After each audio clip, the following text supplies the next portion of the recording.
Okay, good morning, everyone. Well, almost lunchtime, so good late morning.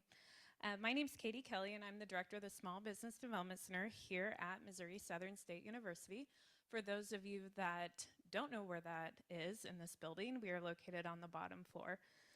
And I am thrilled to welcome you to today's session of the Entrepreneurship Speaker Series. This event is all about unveiling the entrepreneurial journey by bringing together successful business owners, industry experts, and aspiring entrepreneurs to share their stories and insights. Entrepreneurship is not just about having an idea, it's about the journey, the determination to overcome obstacles, and the passion to make a lasting impact. Today's speakers exemplify these qualities and have demonstrated how hard work, resilience, and a commitment to their community can turn a vision into a reality. We are excited to have with us today Matt Baumann and Mathew Ball, also known as the Mats, the dynamic duo behind Twentyfour Elite 24-Hour Gym. Matt Baumann, a lifelong Carthage resident and proud MSSU graduate, transformed his own struggles with fitness into a thriving business. He understands firsthand the challenges that new gym members face and is dedicated to helping others embrace their healthier lifestyles. Mathew, whose path took an unexpected turn after a life-altering spinal fusion surgery, found purpose in the gym community. Overcoming weight gain and depression, he channeled his energy into co-owning the gym, transitioning from his family's farming roots into entrepreneurship. Together, the Mats have created a space that goes far beyond fitness. It's a true community where individuals are encouraged, challenged, and empowered to transform not only their physical health, but their overall well-being. It's a place where connections are made, friendships are formed, and lives are changed forever. On a personal note, I can proudly share that Twentyfour holds a special place in my heart, as that's where I met my husband. Despite facing tough competition, they've earned consistent recognition as the area's best gym, known for their transparency, 24-hour access, spotless facilities, and genuine care for their members. Their story is one of transformation, not just of their own lives, but also for the countless people they've helped along the way. Please join me in giving a warm welcome to Matt Baumann and Mathew Ball as they share their inspiring entrepreneurial journey with us.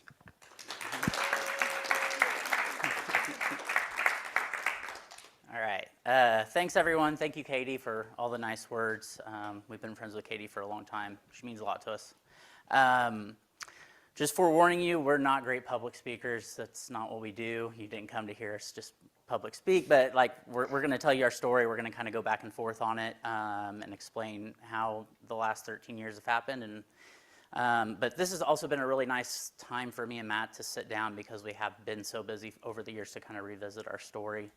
I was honestly texting Matt and Danielle Sunday night about how the timeline fit together. I couldn't even honestly remember parts of it anymore. So it's been nice to revisit this and share this story with you guys. Starting out, it really starts with my fitness journey. When I was in junior high, I was a chubby kid, and kids are mean at that age. So I wanted to lose weight, and I absolutely had no clue how. And back then, there wasn't as much information about diet and fitness as there is now.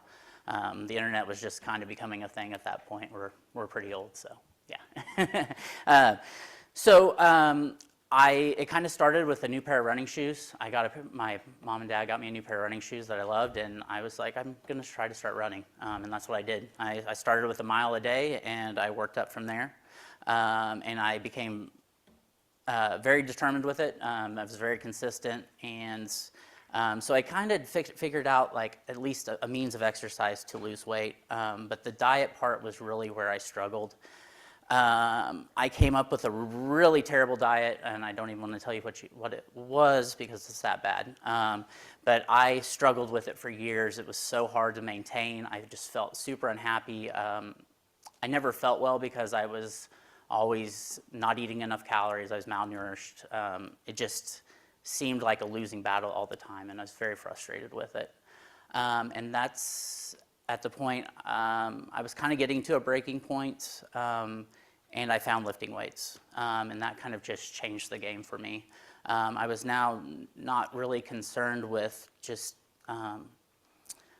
gaining fat. I was just more, I was finally building muscle, and I finally realized I can eat food and eat a higher protein diet to actually put on muscle and not just focus on that fat that I was always worried about gaining. So that's really where it started. It honestly took me about a decade to figure this out. It's just kind of frustrating looking back on it that it took me that long to figure everything out, and I really thought that I could fast track this for other people and give them the information that I wish I knew in the beginning to make this a thing. So that's really where my passion came from it. And then by this time I was in college. I was working a job that I thought had advancement for the future. But once I got out of college, I realized there wasn't really a future with it. And I found myself unemployed and trying to figure out what I wanted to do with my life. With the 24-hour concept coming around at that point, it was very new. We were lucky enough to get a 24-hour gym in the area, which I instantly joined, and I loved it. I loved being able to go anytime I wanted to and just be able to work out whenever I wanted. And I started, I was working out there with a friend. We just started talking about the place and what could be better with it, because the guy running it was honestly not doing a very good job. But he was still really growing because of the 24-hour concept behind him and people loving that. So I just started making mental notes of what I would do different if I was going to do this myself. And me and him just kept talking every day and figuring out little pieces of it until we finally got to a point where I was confident that I kind of had a plan for it. So at that time, I contacted a couple local lenders and talked to them and figured out I needed a business plan. And if I can give you one important piece of advice, it is that you need to have a great business plan if you're going to try to be an entrepreneur and open your own business. Not only does that show the bank what you can do, but it also makes you look at every aspect of the business and make sure that it's going to work for you before you make that leap, because that can be a very big leap, and it is. It honestly is. So I had built this business plan that I felt very confident in, and it gave me more confidence just to keep pushing forward with this idea. I had a friend in marketing at the time too, and we just kind of got together to talk about some things. The original name for the gym was going to be Forge Fitness, and I kind of we just sat down for dinner. We were talking about being 24 hours, I was wanting to do around $24, a month, and we just kind of felt that everything circled 24.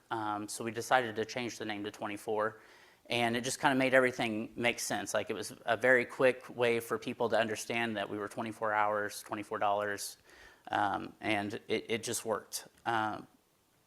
We also sat down for a couple hours and built out a logo, which we have today. The only thing that was a little bit different at the time was that it used to say fitness at the side of it, just to let people know that we were, involved in fitness. Finding equipment in a building. Oh, well, sorry, I messed this up. Going back, the other thing that I was really focused on was building a very basic contract for memberships. Back then, there was a lot of gyms that were just kind of on the shady side, where they were building out these really long contracts that you had to pay out completely.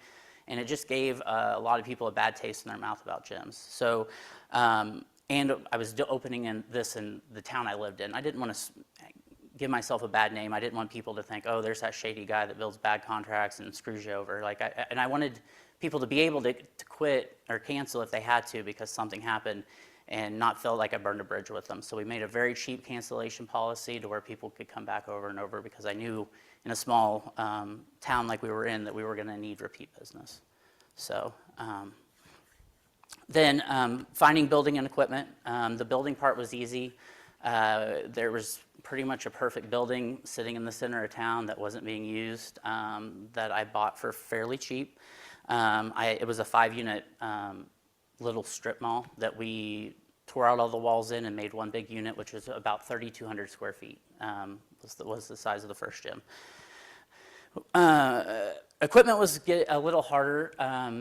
I didn't think it would be, but when you're 27 years old and you're trying to buy really expensive commercial gym equipment, there's a lot of people that don't really take you seriously. So I talked to a lot of people about getting quotes, and a lot of them didn't get back to me at all. Luckily, there was an outfit out of Kansas City that did believe in my vision. We went up and saw their equipment, and I ended up ordering my first equipment through them. And we officially opened in June of 2012. The first year was great. It was a slow build, but I was meeting a lot of new people and getting them into fitness, just talking to people all day long about it, and I loved it. And I was pretty happy with the decision I made at that point. Meeting Matt. It was about 6 months after we opened, I believe. We had a grand opening. We had the radio station come out. And it was a big success. We had way more people show up than we expected.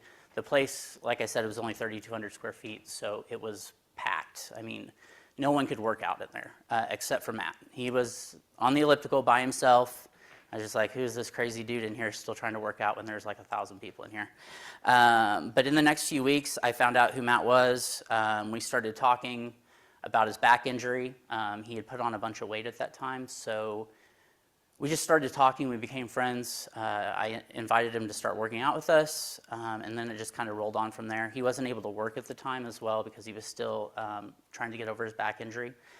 So he was just hanging out a lot with me. I was trying to figure out maintenance and stuff on equipment at that time, and with his farm background, he was just kind of good with his hands, and he helped me out a lot with that. And we just started talking about possibly expanding from that point.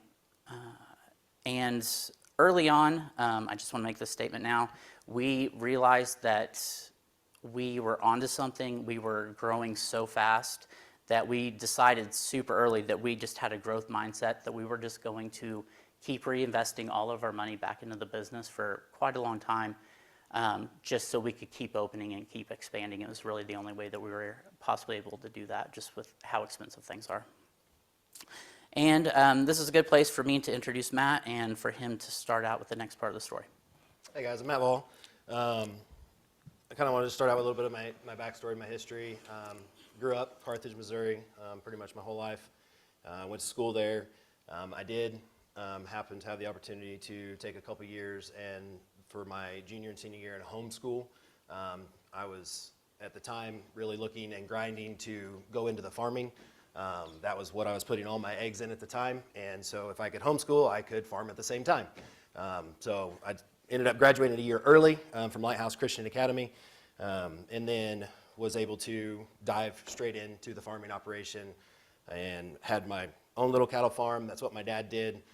Seeing my dad take what he had, literally nothing, in 1987 and developed what he has today was inspiring. And one of the things I learned about growing up and working on the farm was hard work and dedication goes a long ways. Seeing my father literally work 7 days a week, 12 hours a day minimum was his standard. Like that, if you didn't work 12 hours, you didn't work. And so seeing that also taught me about life balances too. You also have to find balance. There's times in your life that you have to grind and you have to dig in and you have to put those kind of hours in, and then there's times that you need to find that balance of work and life and self and mental health and everything along those lines. And so shortly after that, I got married at a really young age. My wife's actually sitting in the middle right there. And got married at 19 and 18. I don't recommend that to anyone.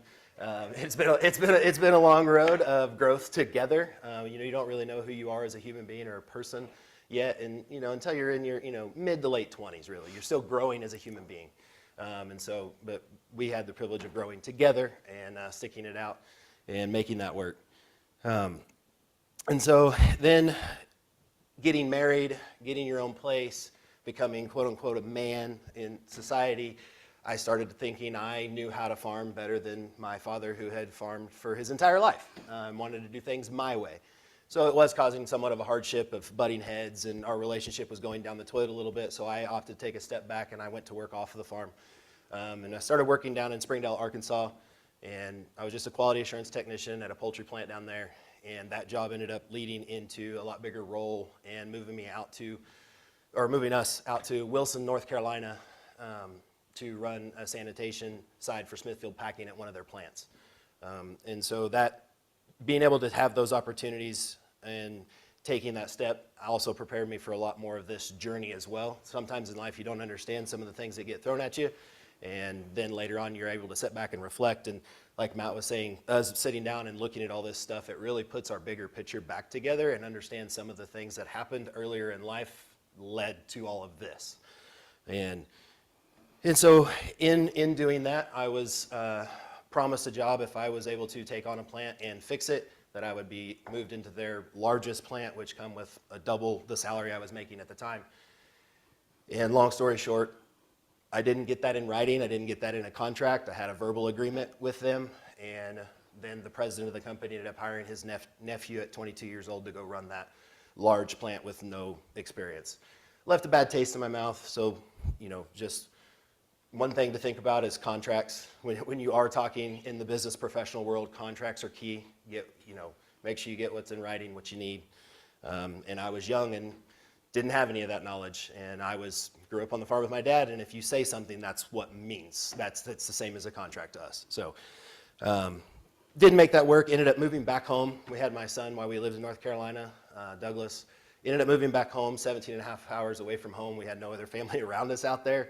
And so we got moved back home, and in doing so, went back to work on the farm with a different mindset, and was able to gel and prosper and make that work really, really well with my dad. And then at one point, I ended up getting hurt on the farm, and it ended up setting me back pretty bad. And it was a multi-layer spinal fusion. So I was 26 years old. I had the largest spinal fusion of Dr. Ibsen out at Four States Ortho for the year. And so basically my entire lumbar is now fused solid. I don't have a lumbar anymore. And in doing that, that put me down a path of not even being able to take myself to the bathroom for a while. And that just wasn't being so self-sufficient on the farm and working with your hands and be able to do anything and everything at the point, not even be able to take yourself to the bathroom, just hit me mentally really, really hard. Put me in a very dark place. I went from, I was probably 280, 290 pounds all the way up to almost 400 pounds in that short window of drinking soda and eating chips and playing video games and really not existing in life in reality. And so I knew I needed to make a change. Something was wrong. Like I needed to get back to work. I needed to support my family. I had kids, and I needed to do something for them. If I'm not going to do it for me, I have to do it for them. And that's what led to me initially going to the gym the first time. And I was doing some rehab as well for my spinal surgery, and then I started going to Twentyfour in Carthage. And I joined the gym there, and as Matt said, he had his grand opening, and I had went to the gym to work out, and I was going to be the grand opening too. So it didn't really bother me that there was a lot of people there, and I was still just going to work out anyway. It didn't bother me a bit. If you get too close, you're going to get some sweat on you. And I will say that fighting that depression and mental state, it didn't just fix in a day or two. Going to the gym, it took months of getting there, and it took resilience, and it took time, even 6 months later, not letting yourself fall back into that. Because you always have those blips in life where something comes up and you get derailed for a slight minute, and you just got to hold yourself accountable for yourself. And that was the one thing that I was working on at that point in time. And meeting Matt and helping, he was actually able to help me with all of his past, of his diets and everything like that. He was able actually to help me get a better kicked off start to it. So like I said, I was about 400 pounds, and within a 9-month to a year window, I was all the way back down to 300 again, and was just going great, feeling way better mentally, physically. I was in less pain, even just dropping that weight. My back didn't hurt near as bad. And so being able to have his knowledge of his mistakes that he made even younger set me up for success a lot faster, made me realize that that was something that I wanted to do too. So I went to Matt initially kind of looking for a job, because the doctor told me, hey, you're not going to be able to farm again. And of course Matt said, well, I don't have a job for you right now. That's not a thing. And I said, okay, well, what about opening another gym? Like, why don't you open another gym and I'll come work there? And he goes, well, we haven't had this one open that long. Like, we gotta make some money. And so then that got my gears turning. come back to him. We just kept talking, and I kind of kept pestering him a little bit, poking the bear every day. And eventually he said, you know what, why don't you just get a business plan together, run some demographics, just bring me some information.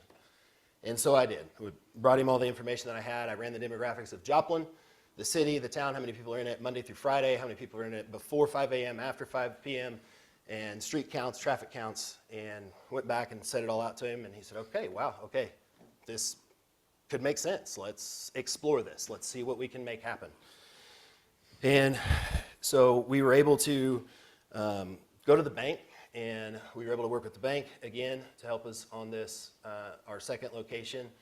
Now, mind you, this is all early 2013, and so he had opened June of 2012, and by early 2013, we were already talking of expanding into Joplin and figuring out how this was going to work. The bank, we filled all our paperwork out for the bank. One of the things is having a good business plan. One of the things that the banks didn't really like about our business plan was we had used the numbers from Carthage, and we just multiplied them, bigger town, and set ourselves up for we would be breaking even within 3 or 4 months of opening. And the bank actually rejected our business plan originally. They just said, hey, those projections are too astronomical. They're not real life. So we just adjusted them down, and we did.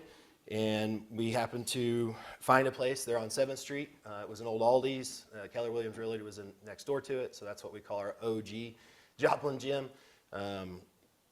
And we started the process, getting in the building, starting the construction. Everything was going good. The bank was good.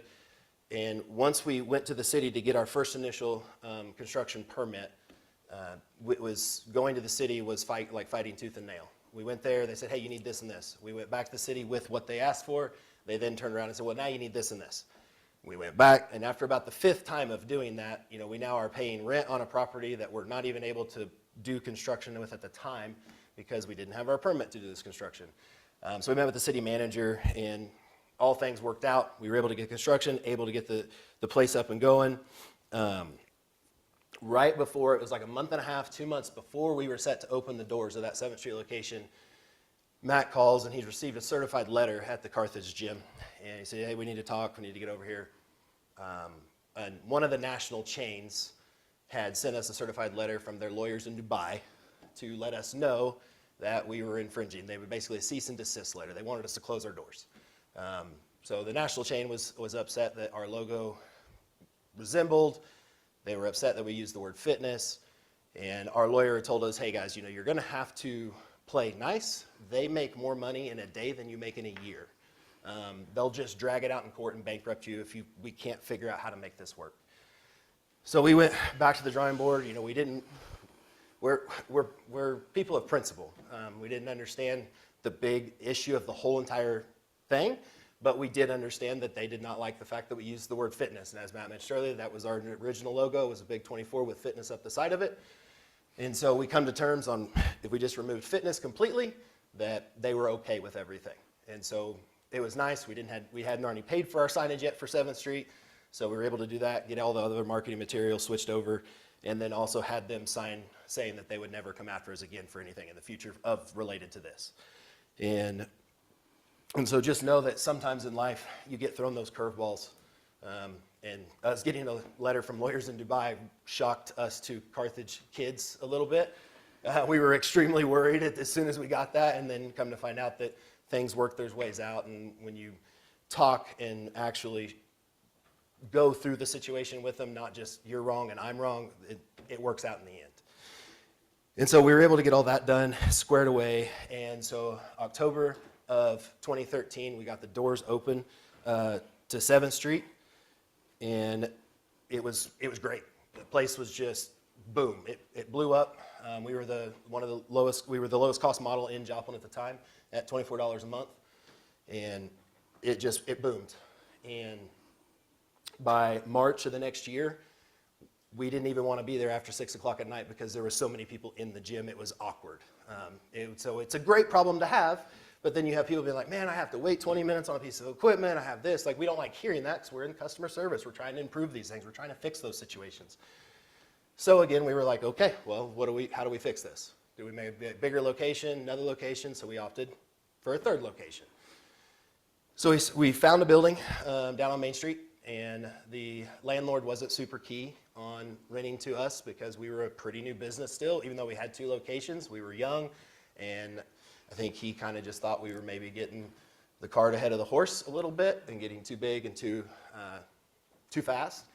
And after talking to our current landlord on 7th, he actually said, okay, you know what, let's sit down face to face. And we got a face to face with him. And once we explained where we were at, what we were doing, what we were trying to accomplish, he was more than willing to rent to us with some stipulations. We had to use his construction company to build out the building, stuff like that. So we were able to make that place go great. And during the construction part of that,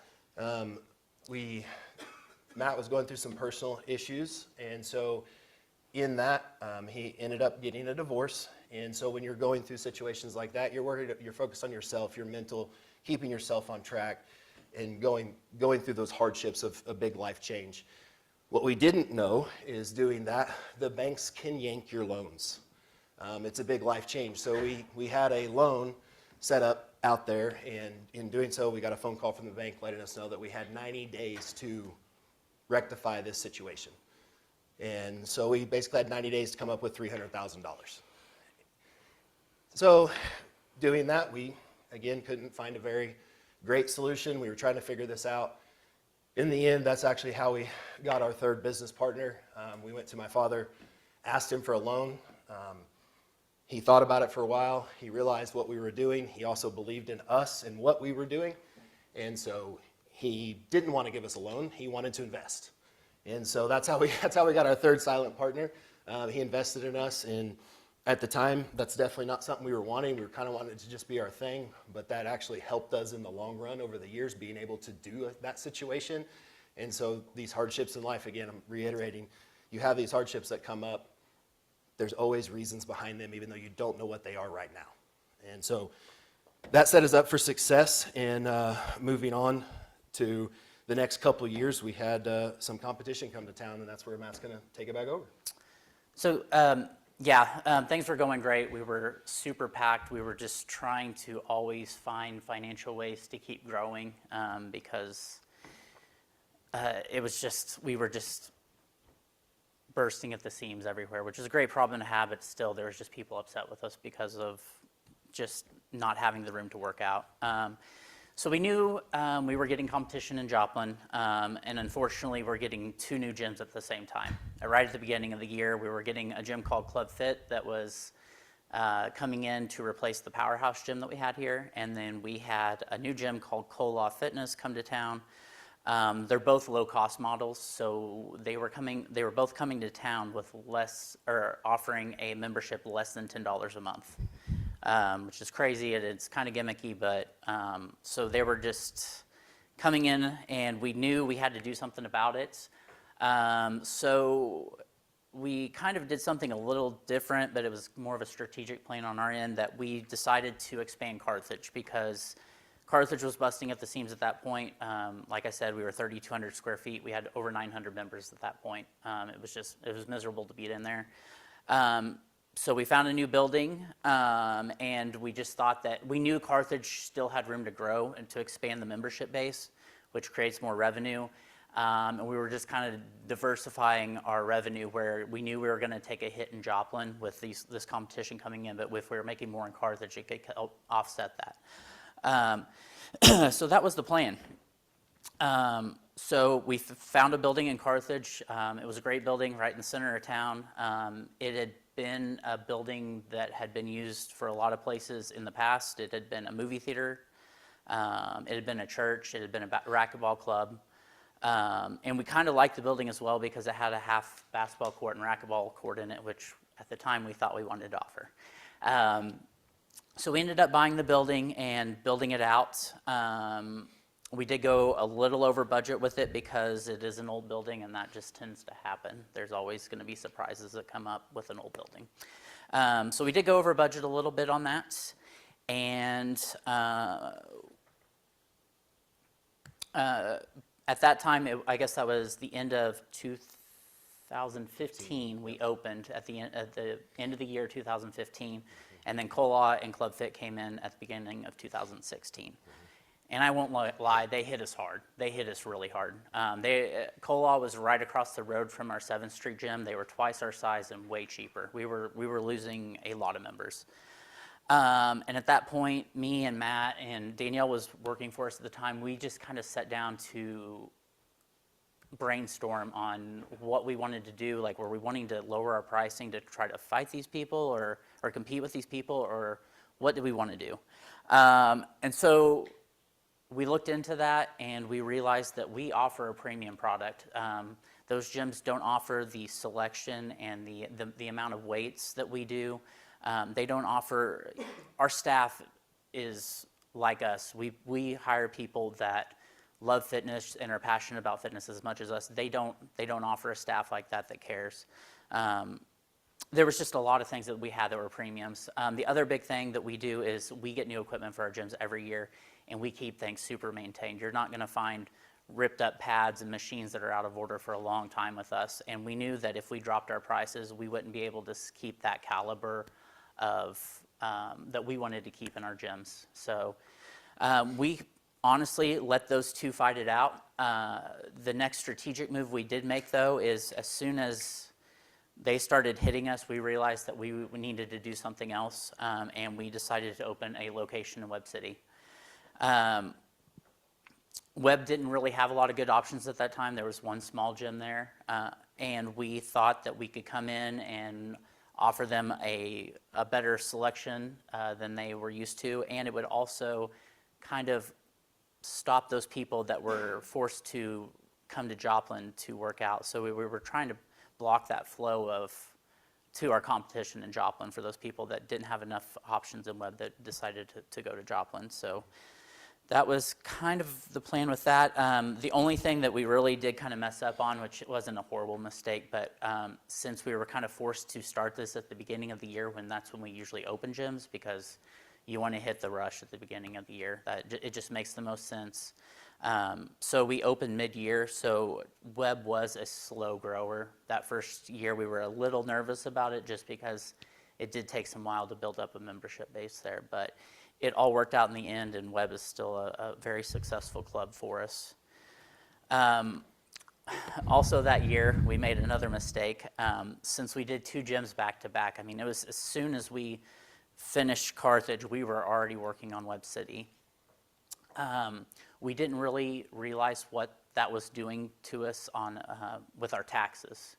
And since we've always been in a growing state, we've always kept money in our account, but this was the first time that we were a little tight because we did this back to back. So we had a lady that just essentially all she did was prepare taxes at the end of the year, and we signed them, paid the money, and that was it. So we did that, and she shocked us when she said we both owed $25,000 to $30,000 personally at the end of the year. And we did not have the money. We didn't have it personally, we didn't have it in the business account. So what we did was we had to go get loans against our vehicles to pay our taxes that year.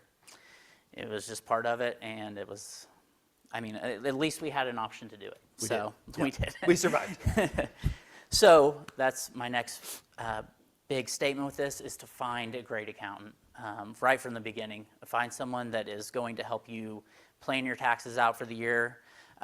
We were extremely lucky that there was a great accountant in Carthage, Jordan CPA Services. They're here with us today. I don't know where we would be without Andrew.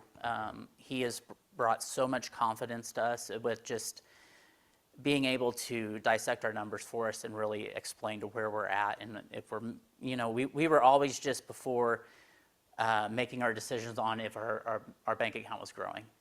That's not a very good way of doing it. So with him being part of the picture now, he's really helped us prepare all year long for how our taxes are going to turn out, and he's just been there honestly as a business coach for us as well. He helps us prepare all our plans for the future, and he's just been great. So we really appreciate him for that. And I'm going to pass it back to Matt to talk about our next steps. Yeah, so we got Webb City open there May of 16, and then in that fall, we received a phone call at our 7th Street location, and it was actually the manager of Club Fit calling us, wanting to have a sit down and discussion. They were not making any money, and they were trying to figure out how to get out of their agreement that they had with the Powerhouse and wanted to just have a conversation. So we didn't know exactly what that was going to look like going in, but this is still a pretty small community. So when me and Matt walked into the old Powerhouse Club Fit gym that evening at like 5 o'clock in the afternoon, when the gym is the busiest, we saw all kinds of familiar faces. And of course, our phones were blowing up as soon as we sat down in the office. What are you guys doing here? What's happening?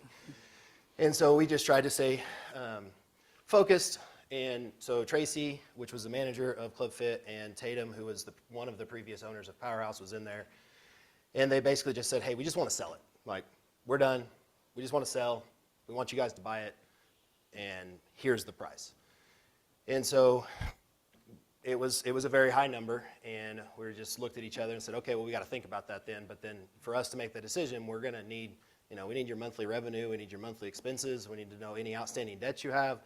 And just a big checklist of items to go through that transition of trying to figure out if we could purchase them or not, because we had just made a bunch of moves in a short time frame. So from 2012 to the fall of 16, we had done all of those moves with Carthage, 7th, Maine, redoing Carthage, now Webb City, and so funds were still fairly tight. And so we went back, crunched the numbers, came back and made them an offer that we thought we could make work for us financially and that we thought was fair in what they were offering to sell. And it ended up working out. We were able to get that place purchased. It did have to be purchased on a very tight time frame, so we were thankful for our connections with our banking institution as well. That phone call come mid-November, and we had to have that building purchased by December 31st. So we had about 45 days to get that transaction purchased and done and over with to make it happen. We were lucky enough that it did work out that the previous Powerhouse owners did bank at the same place, so their current loan was with our institution as well, which did make that process a little easier. And so we were able to get that place, and we retook ownership as of January 1. And we walked in, the previous manager was supposed to hang out for like a week to help show us the ropes of these things, and he skipped town. We literally show up January 1 and he's not there. I show up and one other employee's there, and she had been there for 2 weeks. And the next employee showed up about a couple hours later. He had been there for 3 days. And so it was a rough couple of days there. We spent a lot of time on tech support, trying to figure out how to run their operating system because it was different than ours. They used a different company than we had used. They still work similar, but everyone has their own ways that their system works and operates. And so after a few days, we kind of got that lined out. And the gym there did need a little bit of a refresher, so we gave it some refreshing, got it back up to a little bit of our standards, but at the same time we had our 7th Street location, which was 8 to 10 blocks down the road, still open and operating while we had purchased this place, and so we had a lease agreement with that landlord there. And so we talked to him about breaking that lease. Hey, we're buying this other place. We got to figure out a solution for this. And so we did keep that place during the busy season. One, it gave us technically more square foot for all of our membership base. But then also we had to help appease them as well because we had a lease that wasn't up. And we didn't want to get stuck paying the entire lease out. That would have been, I think it was like $120,000, $130,000 to pay that lease out. And so we agreed to stay. We would pay him another 3 months post us leaving, essentially, to break our terms, so that gives them time to find another tenant. And so we did that, and then that day we closed 7th Street down, moved majority of the equipment over into the North Park Club, did a big rearrange, did all that within a 2-day period. And in doing that, we got the 7th Street location closed, got all the equipment moved. We did have a few issues with our processors, so having 2 different processing companies, one of the first things we did when we did buy that place, members would come up and say, hey, when can I use the other gym? When my key tag will work there? So we had 2 different softwares that don't talk to each other. And so we just asked our software companies, hey, how do we make this work? Gyms acquire gyms all the time. This is a thing, like it should work. And the small company that was with Club Fit, when we purchased them out, said, yeah, absolutely, we'll make it work. We'll do this. We'll do whatever it takes. We'll put 4 or 5 guys manually typing people in the system, whatever we got to do to make it happen. We will make it work. The company we were with was a much larger company, and our account rep said, there's nothing we can do for you. Like, we can swap your software over, but you're looking at a 60 to a 90-day window to even do that, and that's not acceptable terms for us. And so out of principle, we ended up leaving that company, and then come to find out when the president of the customer relations department come to see us, when he was driving through town, he wanted to know exactly why we left. He was like, what happened? And so we told him, and in doing so, he investigated it, found the emails where our account rep told us they don't do that. We'll come to find out they do that. It is something that they do. And so we just got misinformation from our account rep, who was no longer working there anymore. And so, long story short, we ended up coming back to the larger company. The software did just work better for us. And so just make sure whenever you're asking the questions, don't always accept no for an answer. Dig deeper, ask the boss, ask someone else, ask another coworker at that company, any other contact you could have. Just always ask, because that would have saved us a lot of hassle of training staff on a whole other software, and then 6 months later being like, we're out, we're done, we're moving back to the other company. And anytime you do that, you have a bunch of costs incur with all of your computer changes, door changes, and everything like that. In buying that, we took a couple years to kind of settle in with North Park. It did hand us a couple curveballs that we had never experienced before in the gym. We didn't have daycare or group fitness classes at any of our other locations, and that one had it when we bought it. So we had to learn the ins and outs of the daycare side, the group fitness classes. We leaned pretty heavily on our workers at the time to keep things just going, because we had no idea. And so they were just kept it flowing for us, and then we were able to dive into that, figure out the insurance side of things behind the daycare, figure out what the regulations are, and then also get a little bit better structure for group classes. Now to this day, we don't offer those things really anymore. We do offer small group training, but not actually group fitness classes. And then the daycare just wasn't feasible to keep going due to the economics of pay increases, insurance increases. It just wasn't feasible for us to keep it open. It wasn't being utilized as much as it used to be. There's not near as many kids being born as there was. And so it just was something that we had to make a hard decision here last year to kind of go ahead and just get rid of our daycare. And that was a hard decision for us, because we like giving everyone that option. But also, there are other options in our community still that offer that. So we felt okay not being the only one that was offering it, to go ahead and be okay getting rid of it.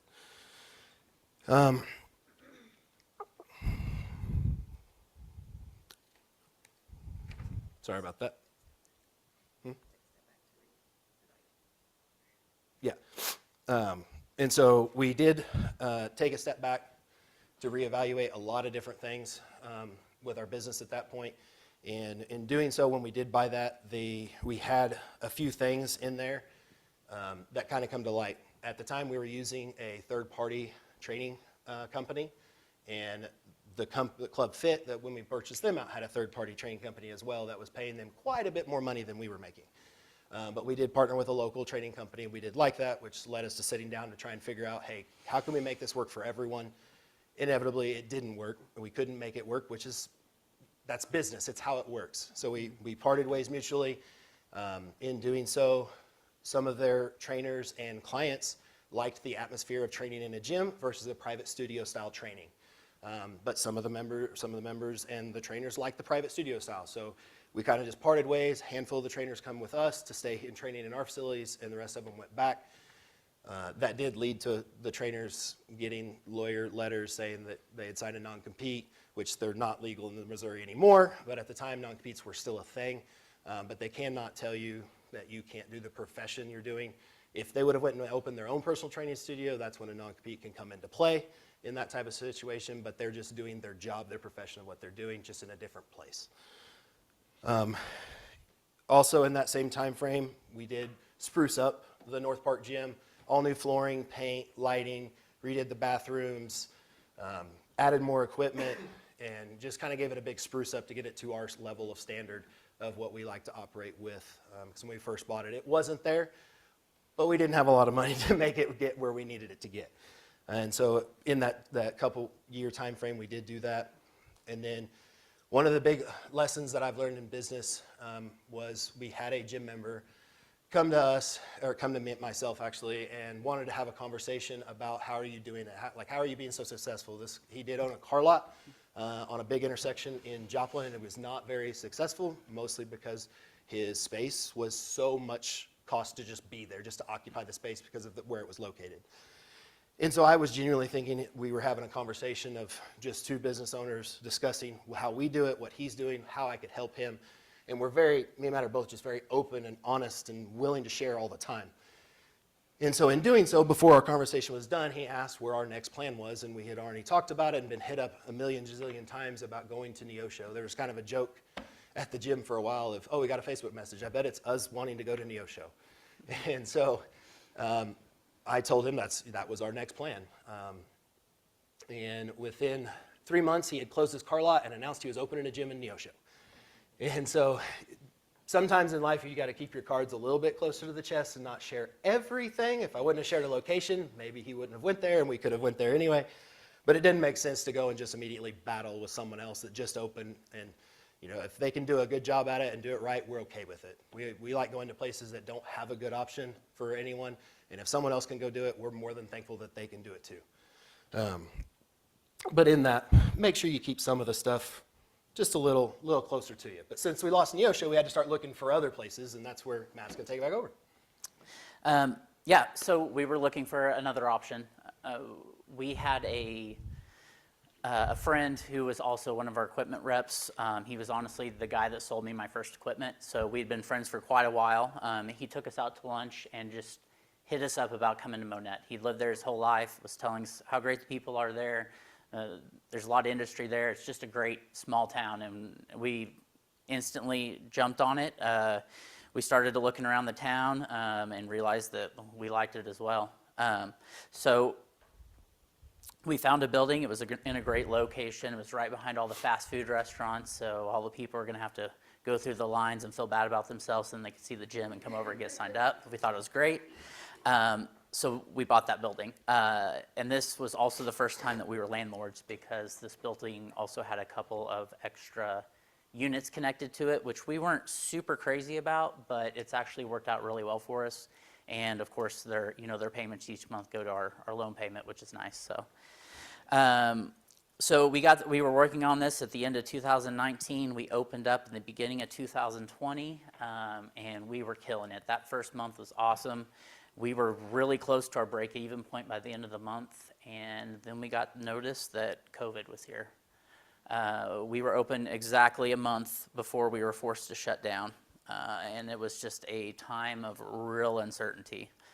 Right from the beginning, we had a meeting with everyone that worked for us, and we didn't know about any government assistance, there was just no plans at that time. So we said, we're going to be able to pay you for a couple weeks of your regular pay, and then after that, we're going to figure out how much it's going to cost you guys, like what you need just to live, and we'll pay you that to get by.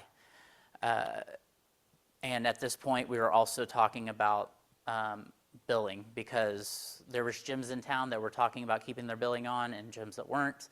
We decided it wasn't fair to keep our billing on to anyone, especially when they were going through these uncertain times as well. So we shut off every bit of our billing, just completely turned it off. So we had no money coming in for once, and we had a lot of bills. But again, luckily, we were always in that growing phase, so we had money saved back. And we had a decent amount, but when there's no money coming in and you're still paying bills, that can go pretty quick. So pretty quickly after that, we contacted the bank and our landlords. We just wanted to tell them that we're still here. We're trying to make these payments, but we're probably going to have to figure out a plan on how this is all going to work out and play out. But we know we owe the money, and we are going to pay the money.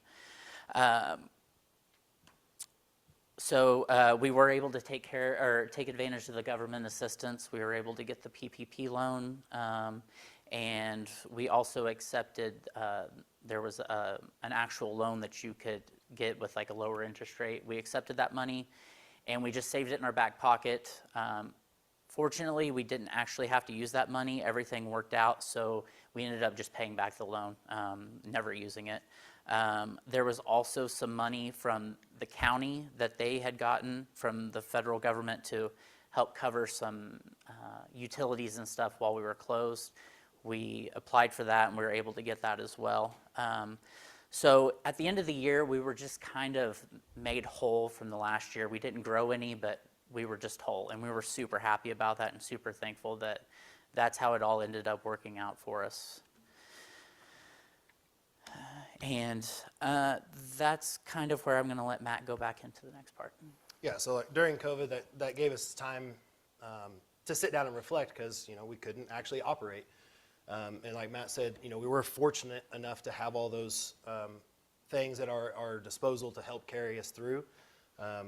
One thing I do know is that when we did go into COVID, it was a lot of uncertainty, like he was saying, and we were lucky enough that we brought every single one of our employees back with us post-COVID.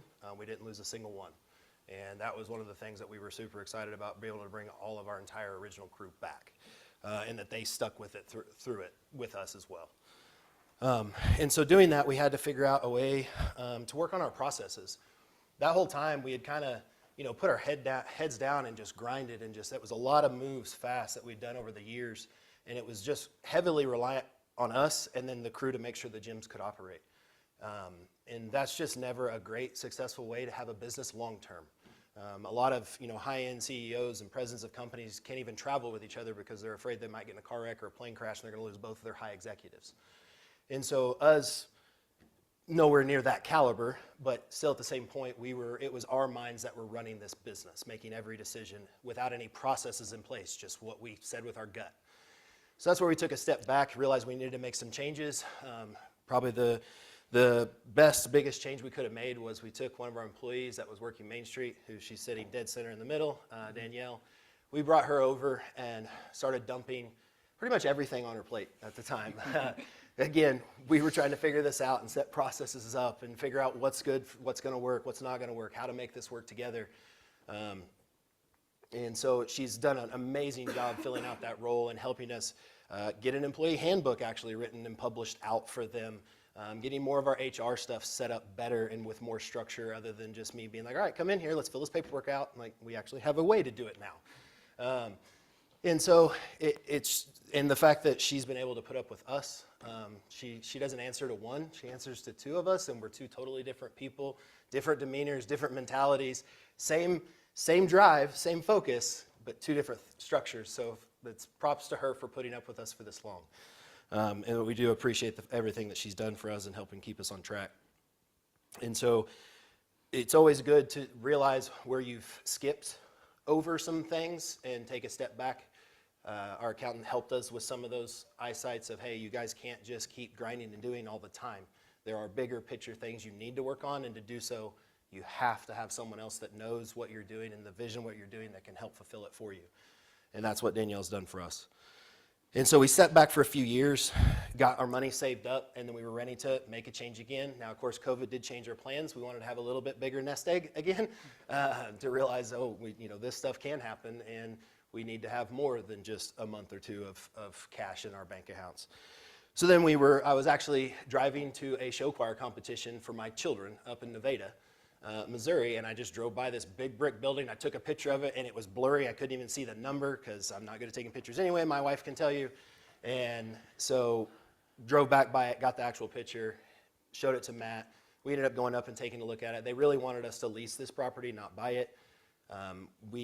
In the beginning, leasing is a great way to go. It can help get you going faster with a lot less overhead. In the end, we genuinely like owning our properties better. Long-term investment that way, and you're paying yourself to be in it, essentially. And so we ended up making this one work. This will be the largest building purchase we'd had. That building is 60,000 square feet, again, but also had 5 tenants in it already. They were roughly about 2,000 square foot a tenant, and then one large part that used to be an old grocery store that was still open for us with 2 other vacant spaces as well. And so we were able to get that place purchased, and again, buying old buildings, this was a very old building in the town, you're going to run into some headaches and some uncertainties, and we are extremely hands-on when it comes to a lot of this process. And so at one point, we had cut the concrete out. I think a couple of you here went up there and helped us.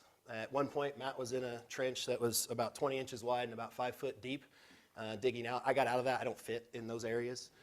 So I got out of that one. I didn't have to dig that. And so, but again, we just stay very hands-on, mainly to save costs still to this day.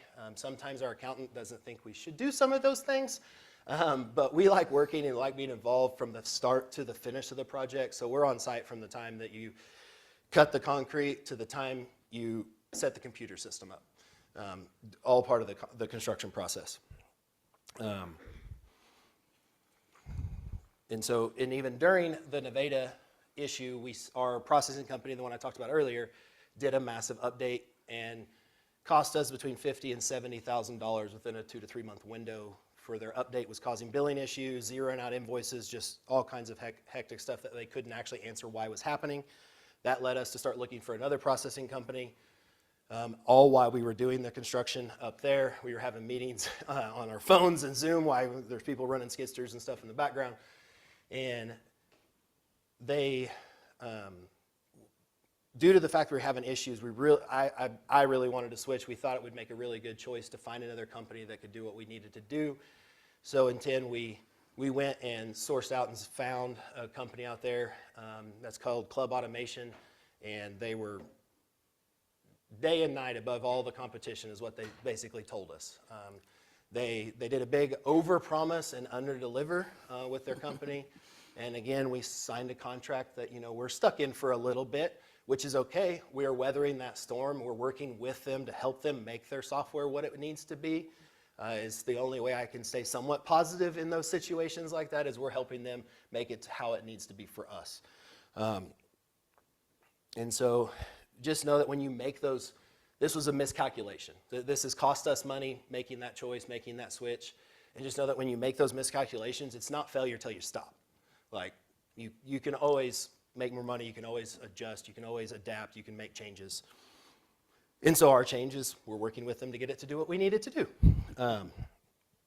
And so, again, to reiterate, like month one with that new company, they couldn't process 70% of our revenue.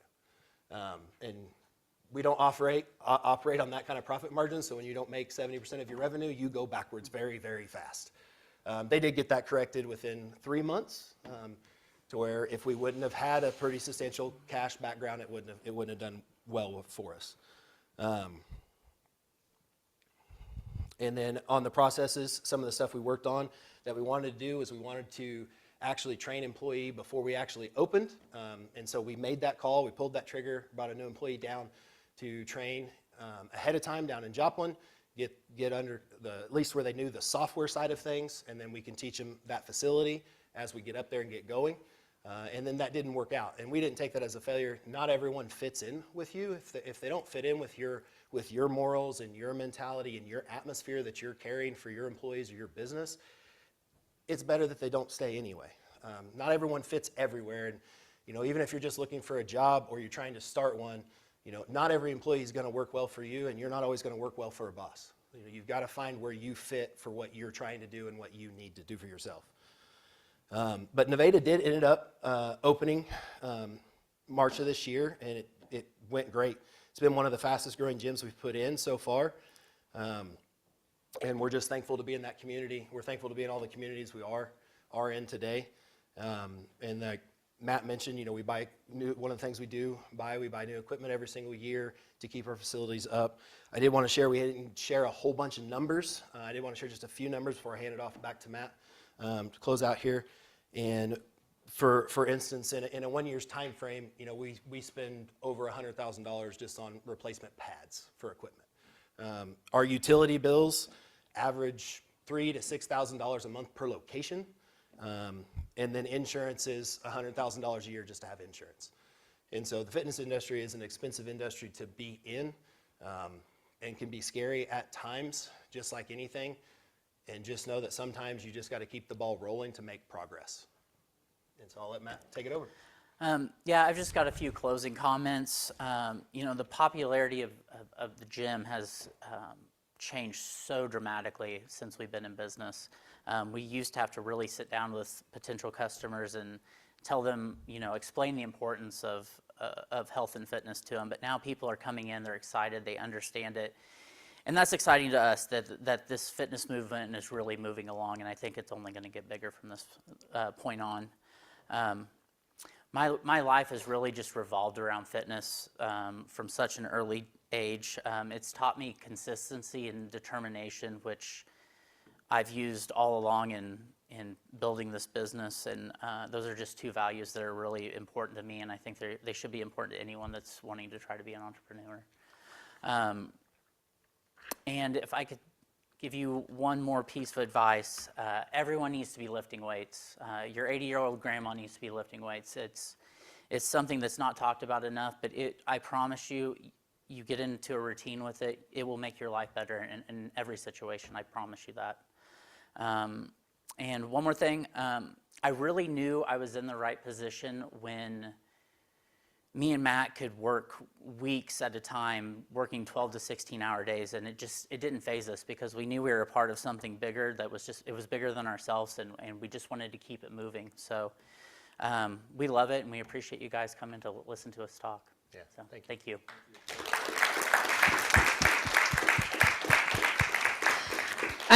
I know we're a little past time, but at this time, if there are questions, I think the Matts would love to answer questions, but you will need the mic for our online viewers. So who's the brave soul for the first? I know there's questions. Nobody? Wow. Nobody's got nothing? Oh, hang on. Always regret wearing high heels in this building, or in this auditorium, yes. So you talked a fair amount as you had conflict with third parties, right, or decisions to be made. You talked often about how you would have a sit down, like you'd have a conversation with them. Do you have any thoughts on how to build those types of relationships, or how to incite some of those conversations with so that you're making a good decision between and that affects lots of people? Okay. Yeah, I think those talks can be really awkward at points, especially when things aren't going the right way, but it's part of business. It's got to be talked about. It's got to be figured out. And if you're not able to figure that out, you're not going to be able to keep growing and moving forward. But I mean, that's just how we do it. Especially with this building company that we have now, me and Danielle and Matt are on Zoom calls with them every week trying to figure out things, but it's part of the process, and it sucks sometimes, but it's just got to be done. Yeah, and I think the big thing there is, there's no dumb questions when you're asking. We wish we would have asked some other questions specifically to that processor that we didn't think we needed to ask, and we should have, because they can't do some of the things that we just thought was normal for every single processing company out there. And then on the other side, like smaller partnerships and stuff, transparency is huge. Make sure you lay everything out on the table from the beginning. Don't just trust that they have the same exact mindset as you do, mentality as you do, that they're going to do it the way you think it should be done. And the way we think it should be done isn't always right. But make sure you lay everything out there in the beginning of those conversations to where you're setting the standard of what's expected, to where everyone knows what is getting involved in these situations. You mentioned you went into markets where, you thought there was a need, but you didn't talk a little bit about advertising and, did you have to market it? And were there times where you thought, okay, people need to know about us more? Yeah, I mean, advertising is definitely something that we've had to do. We've kind of fiddled around with all of it over the past. Well, and it's changed. And it yeah, has that's changed a big. I mean, lot. we've been doing that. With social media and stuff, that's now really the biggest market out there, when it used to be more TV and radio. But it all works. We have kind of changed things, and we are definitely more on the social media side of it. But it definitely takes advertising, and there's a lot of word of mouth to it too. Yeah, the first one that Matt did was more of a guerrilla campaign style marketing. Yard signs and word of mouth, and just pushing it really hard that way with a few radio advertisements here and there. And then, as we evolved, some of our stuff in the middle of our growth was billboards and radio, as we hit those really hard. Anytime we went into a new demographic like that, of course, getting involved, with the local chamber and letting them know you're there, because they spread the word for you. So that's almost quote unquote free marketing a little bit when you first come to town. And then if you are going to do a billboard, place it in the right spot, by a stoplight, stuff like that. Like, not just any billboard will actually work. Or place it by your competition. That's always a good place to do. That's kind of what we did. We put them in right as close to our competition as we could. Yeah. But yeah, like you said, now it's all online marketing for the most part for us nowadays, and we still rely heavily on word of mouth, which is why we have a referral program in our facilities.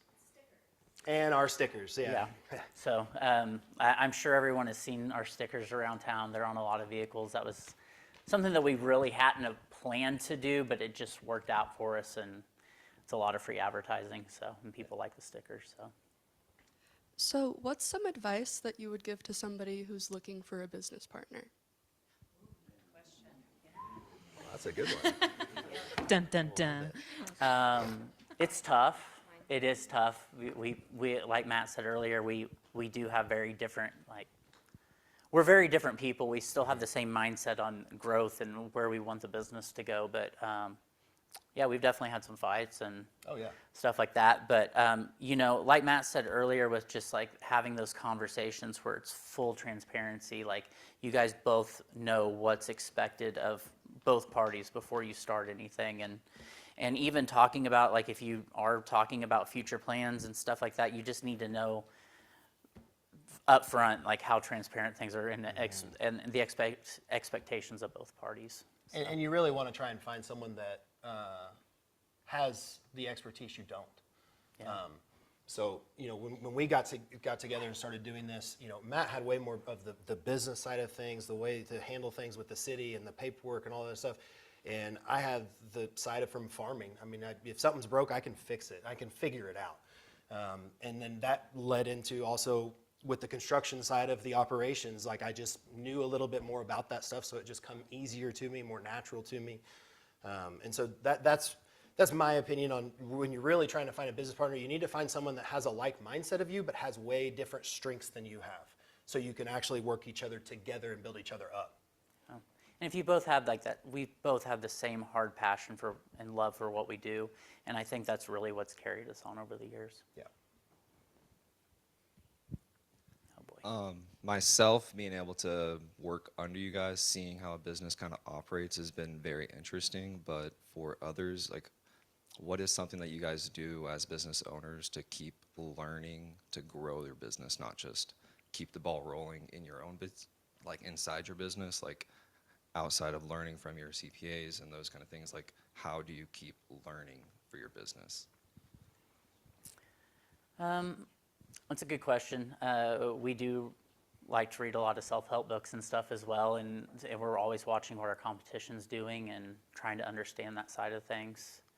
And you know, we have a lot of group meetings where we talk and we want to share everyone's ideas. We know that we're not the smartest with everything, and if you guys have a great idea, we would like to use that as well. So that's why we keep our dialogue very open with everyone. So. And we watch our other competition. We see what moves they're making and what they're doing. We follow some other gyms that aren't anywhere near us on social media to see how they're doing, what they're marketing, how they're like just researching other places and what they do. And anytime we do happen to travel, we try to get ourselves in someone else's gym to see if we can improve what we're doing. Like you said, we're not perfect by any means, and we're always looking to improve. And so I think that's the big one. We did happen to start attending URSA, which is a big fitness convention every year where all the manufacturers of equipment and stuff like that show up, and they have a classroom setting for people in the fitness industry to sit and learn what they're experiencing, what they're seeing on the East Coast, what they're seeing on the West Coast, what they're seeing in Canada and Wales. Like everyone from all over the world comes into this thing, and so that gives us a little bit of a idea of a line of sight to come home. And I know I enjoyed it last year. As soon as we got home, we were so excited of this and this and this and this and this. And then you kind of got to take a step back and be like, okay, we can do this. Because you can't do it all at once. You fail at everything. You got to pick the one, grab it, and go with it, and then move on to the next one once you've accomplished the one.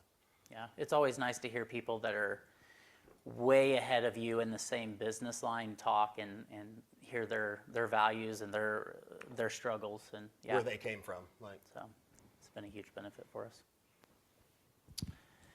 What is a better attribute you can have as a locally owned business compared to like a big corporation?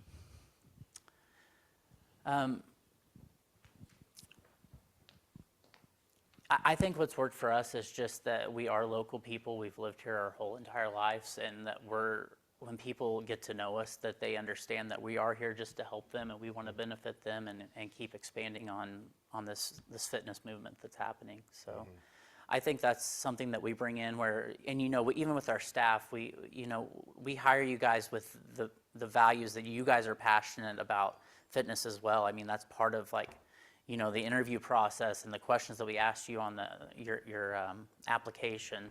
it's mainly about fitness and not as much about the business side, because you guys are what gives those people that same that we give, if that makes sense. So I think that's just being locally owned and people knowing that we care about them and we just want to be here for them. I think that's And we still set foot in our gyms every day. Yeah. So I think that gives us a little bit of a leg up on some of the big corporate competition. Corporate competitions have the board of directors that control all the big moves that they're doing, to where we're still in control of the moves we make, and we can see the needs that our specific communities need, versus what the East Coast needs or what the West Coast needs. Big corporate likes to roll everything out across the board. We even still do slightly different things in different locations, just a little bit based on the community we're in. yeah. Other questions? Oh. Try not to fall.